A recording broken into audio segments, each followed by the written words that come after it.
They did it again, and at this point, I trust Story not taking my money more than I trust them to release a balanced Geo character in Genius Invocation TCG. But that brings us to the problem character who you've probably seen by now, and that's Kachina. Whoever thought that putting a Beyblade in Genius Invocation TCG that deals 2 Geo damage and 1 piercing damage for 1 dice was absolutely Kachina fan, because I don't know how else this got through playtesting. I'm not going to spend too long on the deck list since I'm pretty sure that it's similar to what others are running, but I'm opting to run 1 more Gambler's Earrings and an additional set of a Taya. As for the rest of the characters, it doesn't really matter who you bring, so pick your favorites and a Geo character, because all they're there to do is look pretty while Kachina holds a 1v3 Beyblade tournament when she's the only one with a Beyblade. With all that out of the way, I hope you all enjoy Kachina letting it rip in Genius Invocation TCG. Going first into... I'm not exactly sure what this is. Maybe it's some kind of albedo plunge strategy, but I'm not too sure. Yeah, I'm going to keep the Timaeus. Okay, I was kind of hoping for Dunyarzad Liban for the ramp game plan, but this should work. Get a few skills off here. We'll get a skill, a few techniques off, and then we'll swap end and have Golden Troop for the next. Okay. Thankfully, we do have War Princess, so we can just end up dealing a solid chunk of damage here. Okay, that's 3. I still think 3 damage, one of which is piercing for a single dice, is just such insane rate. Yes, you do have to do a skill first, but there's so many ways of actually, like, circumventing that. Okay, Ball Princess, so we're going to lose the Night Soul point. Another way I think they could actually nerf this is if they get rid of the interaction between Night Soul points and everything else. Because there is a super solid chance that we just kill Raiden here before they even get their burst off. Okay, skill again. Deal 2 to Raiden. I think I'm going to just be all in on this round 1 game plan. Okay. We're definitely killing Raiden here, which I think maybe just sets their game plan into a little bit of a fray. Okay. Do this. Hit them for another one. So we get the first turn kill.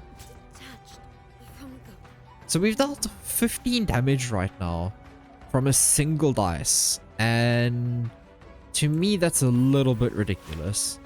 Okay, I'm not even going to bother ramping up. I'm just going to use the last skill or the last technique point here. Moving into round 2, I think I'll just open with a Kachina burst and then start doing her skills. Kachina probably isn't the best when you're talking about a 1v1, but like this game showcased and like I said in the intro, you don't even need these other 2 characters. They just kind of sit there. Going first into Chlorand OTK, but they're playing a Xingqiu version, not the Yelan version, so could be honestly scarier, but I'm not too worried right now. Okay, we got a really solid ramp package in our opening. So I'm going to showcase how the deck sort of does its ramp opening versus doing anything else in this scenario. We did the round 1 first turn kill, and that seems to have just gotten us there. So I think I want to showcase something a little bit different this game, just to show that Kachina isn't fair no matter how you're doing things, because this works whether you're going second as well. Okay, let me play Timaeus for 1. Okay, we do hit a Liban. Okay, so I'm gonna draw out here, see if I hit anything I actually want. No. This is a little bit awkward. 1, 2, 3, 4. So in those 19 cards, we have what stuff we want. Okay, I'm going to draw out another 2 here. I'm really hoping to get conductors here. Okay, there's conductors. Oh no, it's Golden Troop, sorry. Okay, then I think I'm going to go Liban. Absorb the 1 dice.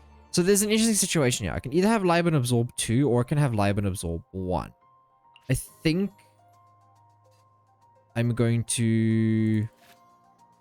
So this is a little bit awkward here. Because we're going to need the dice from Covenant for next turn. We've got the Legend of Vanessa. We have everything else, but Live and absorbing one dice isn't actually going to do much, so I'll just play the Ataya. And now we end. Now we have enough resources that I don't think our opponent is able to actually get there at the end of the day. Okay. Hunter's Vigil. You're going to get one attack off swap to Seahorse. End on Seahorse to draw a card, right? That would be the smart thing to do. Okay, they're not going that line. Okay. I'm a little bit confused on why my opponent is going for this line, but I also kind of see it. We have double Ataya, we have a free skill, we still have Covenant, Legend of Vanessa. I think that this might just be game here. Clorand is incredibly scary, but at the same time, I don't think I care that much. I think Kachina is just going to try and get as much as I can. Okay. Let's skill here. Because there is a situation as well that I can just kind of get them out of here with dice. Oh, I did not see that one coming. Okay. Okay, I need to dip out of here real quick. Okay. I'm not sure how she did 5. Oh, wait. She went burst into Hunter's Vigil, of course. Okay, Hunter's Vigil heal up. Legend of Vanessa. Put me up to 7 dice. Okay, because the skills are free, I think I'm just going to do a normal attack here. I've still got a lot of leeway to do things with Kachina. But... okay, are they baiting me here? There is a chance that they have Electro, but... I think I've got to just take this risk, right? Okay, what are you going to do, opponents? Is this a safe place for me to bring in here? They could go Resonance Die. Okay, they're not going to. I was going to say they could do Resonance Die and then Gladiators to sort of get them there. But thankfully that's not what they have. Yeah, I'm a little bit scared of Clorand because Clorand is a incredibly solid carry. Okay. Trying to 1v1 a Clorand can be really scary. And Lawachul might get there, but I'm not too sure about that one. Okay. The really scary thing is it doesn't matter how we end, we have to kill Xingqiu here. And that puts me in a really uncomfortable situation. Okay, because I don't think I can actually kill Xingqiu here. I can deal 2, deal 1, then Kachina just dies. Yeah. I should have been more careful of that 5 hit. It's maybe a little bit too confident into the opening plays here.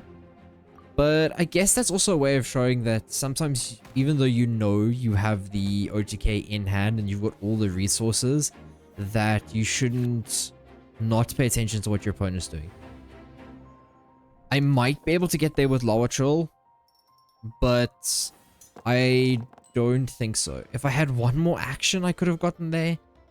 Phlogiston would have come in really handy, but yeah, now I'm in the situation that no matter who I swap to, they were able to just go with a skill with Xingqiu, so I want to absorb as much damage here on Xingqiu as I possibly can. Okay, what are you going to do?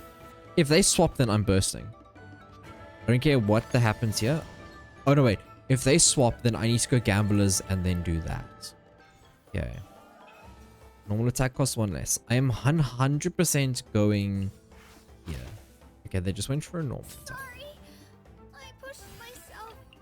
Okay. Now I'm going to go here. Do a normal attack. That costs me virtually 1 dice. Okay, they're on Clorand. My burst deals 5, so there is that. Okay, but I don't think I'm actually going to survive this long enough. Okay, our opponent played this very well, and I completely misplayed by swapping to Kachina when I did. Okay, now we're on an Amber 1v2, and unfortunately, I don't think Amber's actually going to get you. They've got 2 normal attacks, and I can ramp up, but yeah, I'm not sure what that is. I'm gonna double tune here. Maybe I get somewhere, but they can also end on Pearl Seahorse, and then oh, okay, they've just got 3 attacks here. So props to our opponent. They actually played that really well.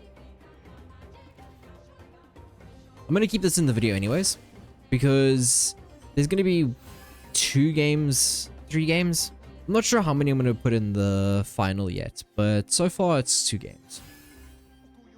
Okay. So we've shown quest 1 where we got an FTK and that was enough, and then we showcased second where our opponent played really smartly around Kachina. Okay. I don't think it matters how I roll here, right?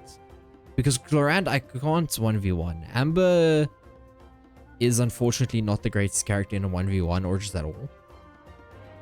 So me trying to show how powerful Kachina is kind of just by virtue of having additional health pools kind of backfired here, because if I had 2 actually decent characters here, then maybe I would have gotten somewhere. Yeah, if I had gamblers here, that would have been nice, but KO the Seahorse. Okay. Now our opponent goes Burst Hunter's Vigil. Oh, they're playing the new suit. What did they get from the suit? Deals 2+. Okay, so Burst just kills us here. Props to our opponents. I'm really impressed with how they played this one. Shoot on sight. You got me. Going first against what looks like the new version of Super Whale. I think I'm actually gonna keep this hand, only send back the Golden Troops. Yeah, everything else in this hand looks actually really decent to me. Hopefully I hit Liban off of here, off of the Dungeons Artea. I'm not actually sure how this deck works that my opponent's playing. Well, I get the concept behind it, but I'm not actually sure how to put this. I'm not sure what the actual end goal, like how you generate cards to discard to the all-devouring normal. I've seen people playing it, and I know it did something in the last set of weeklies, but apart from that, I haven't actually seen it do anything. Okay. Set up Amber here. There is a world where I potentially do just go to Kachina, use at least one of her skills, but I don't think that's where I want to be. So I'm going to play a second Ataya. And I'm just going to end. I'm wasting 1 dice, but I think that doesn't matter too much considering my opponent's on a lot slower of a deck, and based on how they're sitting, if they switch to Herald, then I start hitting Whale. Because if I'm remembering correctly, the Pierce from Kachina goes this way. Yeah, this isn't a great situation for them to be in.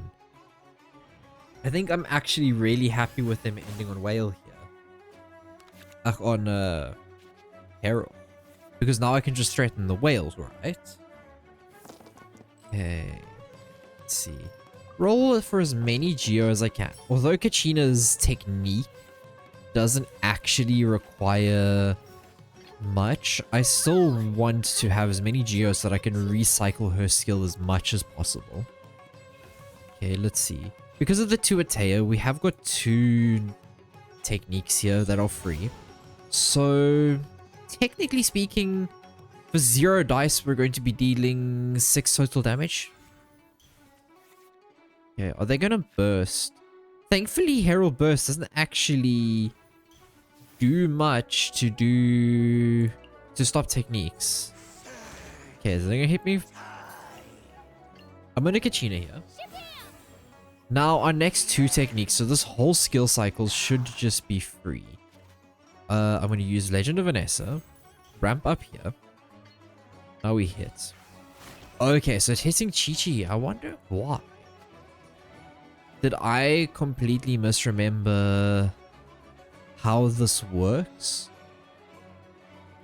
Right, no, it is that way. Because if they were ending on whale, then I could go for them. So I need to actually pressure them here with enough damage that I can get them down and get rid of them. Okay, hit again. They've got nothing here. Dave resistance is kind of scary, but I think we do just get through it. Okay, let's see. There is a chance that we use Timaeus to fish one of our gamblers, but I don't know if I actually want to go that route. Okay, one here. There is an awkward route, right? Where... Okay. What I was going to say is there is an awkward route where we fish, hopefully hit gamblers, and if we don't hit gamblers, then life is good. But... Okay, I'm going to actually do it here. Because if I hit gamblers, then my life is nice. Okay, I did not hit gamblers. So we just kind of did waste the dice, which is unfortunate. Okay, they're going to res up. Now we get technique up here. Okay, that's actually a little bit annoying.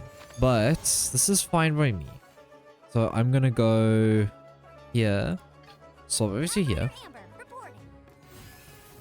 Okay, now we get a twirly. Now we get a twirly whirly. Let's go. I'm gonna just draw some cards. Okay. Little Teplosaur is pretty decent. Okay, I don't think I care about Forbidden Knowledge actually. This is gonna deal 2. This is gonna take out Herald, right? So I don't actually have to worry about Herald here. Okay, and I get a shield point. It's a little bit unfortunate that we have got the status, but I don't actually care, I don't think, because Golden Troop makes that now 1, and then the next 2 are free anyways. I think Ateo is one of the strongest cards in the deck. Okay. Kachina also has Hydra Application, which means she can't be frozen by Chi-Chi unless Chi-Chi gets to burst. Can get frozen... here. Okay. We can deal 1 piercing damage, draw card just to cycle and see where we get.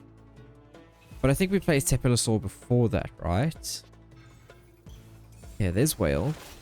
Whale hits here. Okay, what's Whale's skill doing now? 1 plus additional for the max HP. It should be safe to switch to Kachina here, right? Yeah, because when you're taking 1 here. Okay. This is for, I think... Okay, and our opponent just skips it up. I was going to say I could probably go for burst there and then sort of go burst, skillful 1, then Ateo makes everything neutral. So yeah, no. That was a very good way to play. I'm sad our opponent scooped and we didn't get to play it, but I mean, I would have done the same thing.